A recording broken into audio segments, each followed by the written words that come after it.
In 2018, while FIFA was still deciding which countries would host this World Cup, FIFA's own president, Gianni Infantino, said something on the record that almost nobody remembers today. Responding to concerns about Donald Trump's first travel ban during the bidding process, Infantino stated plainly that any team, including the supporters and officials of that team who qualify for a World Cup, need to have access to the country. Otherwise, there is no World Cup. The Trump administration responded with a letter promising FIFA that every eligible athlete, official, and fan from every country would be able to enter the United States without discrimination. That was the deal that won the United States the right to host this tournament. 8 years later, the same travel restrictions Infantino once warned about are back, expanded, and actively blocking referees, coaches, and fans from entering the country he chose. And now, instead of standing by his own warning, Infantino is the one telling reporters to chill and relax. That is not the only prediction that has aged with truly terrifying precision. Human rights organizations, academic researchers, and economists all warned, in writing, with names attached, exactly what this tournament would become. Every single one of them turned out to be right. Here is the proof. Let us start with the money, because the money is where the betrayal began earliest.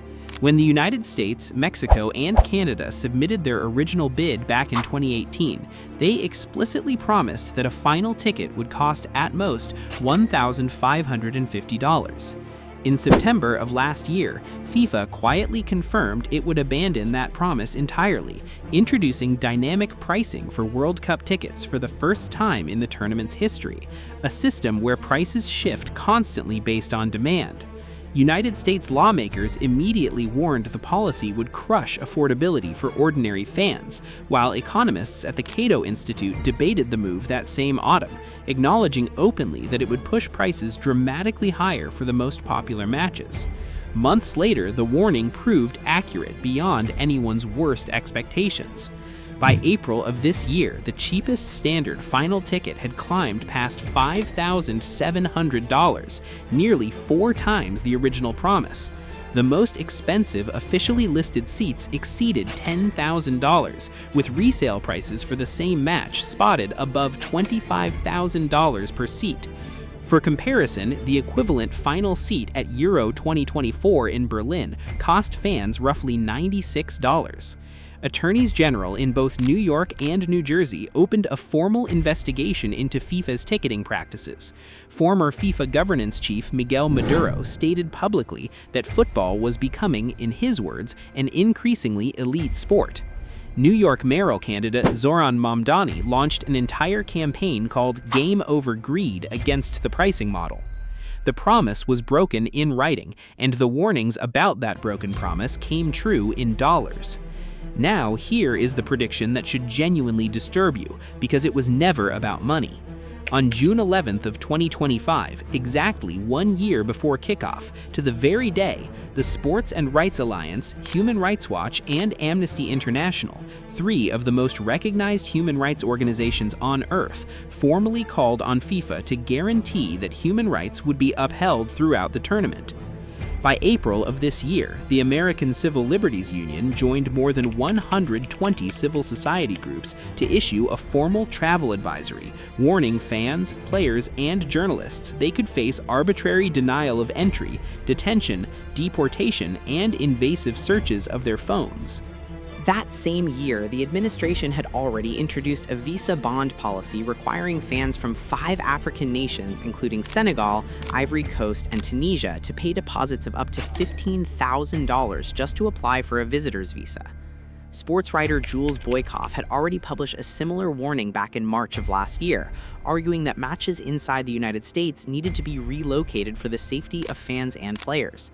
Then the tournament arrived, and the warnings stopped being warnings. Somali referee Omar Artan, despite holding a valid visa, was detained for 11 hours at the Miami airport and denied entry, ending his dream of officiating a World Cup match.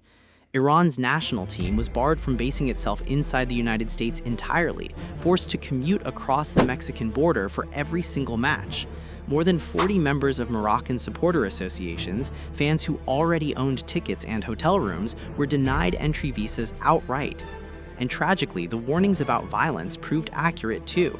According to The Guardian, federal agents killed Minneapolis residents Renee Good and Alex Preddy during immigration enforcement operations in January, the exact kind of escalation those human rights organizations had spent a full year warning FIFA about.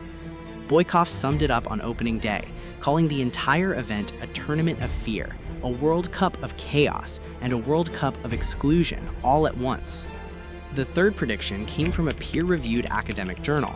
Researchers at Queen's University Belfast and Brunel University analyzed 20 years of weather data across every World Cup host stadium and concluded well before the tournament began that 14 of the 16 venues, almost 90% of them, could exceed dangerous heat thresholds.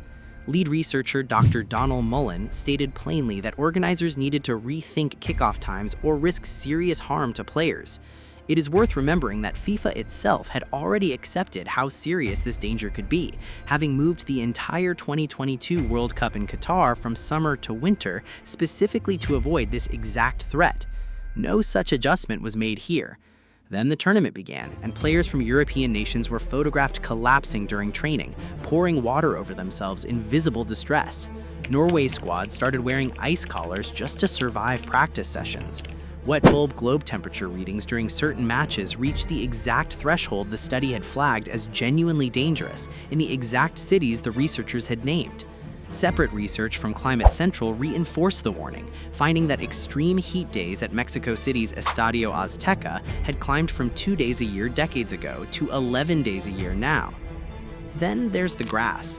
During a smaller tournament played across some of these same American stadiums the year before, players and coaches complained that temporary grass installed over artificial turf was falling apart in pieces, creating dangerous, uneven footing. Critics predicted the exact same failure would repeat once the full World Cup arrived, because the underlying problem, NFL stadiums never built for natural grass, had not actually been solved. Sure enough, when matches returned to MetLife Stadium, the very venue hosting this year's final, players and coaches voiced the identical complaint about pitch quality, completely unresolved a year later, after Porto and Palmeiras played to a scoreless draw on that same surface, with both sides criticizing the turf.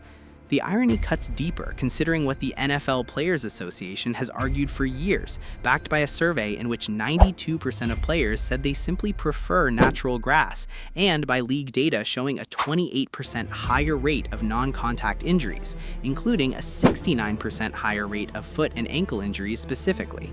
Finally, consider Victor Matheson, an economist at the College of the Holy Cross, who warned that sky-high pricing would not simply punish poor fans, it would actively damage the atmosphere inside the stadiums themselves. He predicted stadiums full of wealthy spectators taking selfies for social media, rather than passionate supporters singing for their countries. Just 2 days before the opening match, reports surfaced that 180,000 tickets across the tournament remained completely unsold, despite FIFA repeatedly boasting about hundreds of millions of ticket requests. So here is what should genuinely concern you. None of these predictions came from anonymous rumors.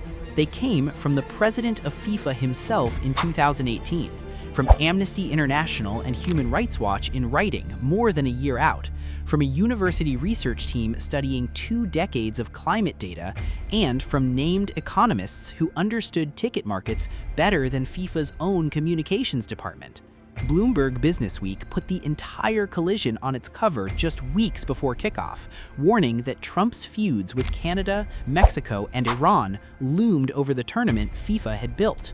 Every single one of these predictions was dismissed at the time. Every single one of them turned out to be exactly right. And the man who made the very first warning back in 2018 is the same man now telling reporters to chill and relax while his own prophecy plays out in real time on the biggest stage in sports. So here is the real question worth sitting with. If the president of FIFA himself predicted this exact collision 8 years ago, in writing, on the record, why is his organization acting surprised now that it has actually happened? Was this simple incompetence, or was it always the plan, with the money simply worth more than the warning? Tell me honestly in the comments which prediction shocked you the most, because this story is still unfolding in real time. If this kind of fact-checked, receipts-based breakdown is exactly what you come here for, subscribe now, because we are tracking every new development as this tournament continues. And if you want to understand exactly how FIFA turned its own broken promises into the most profitable tournament in sports history, watch the video appearing on your screen right now.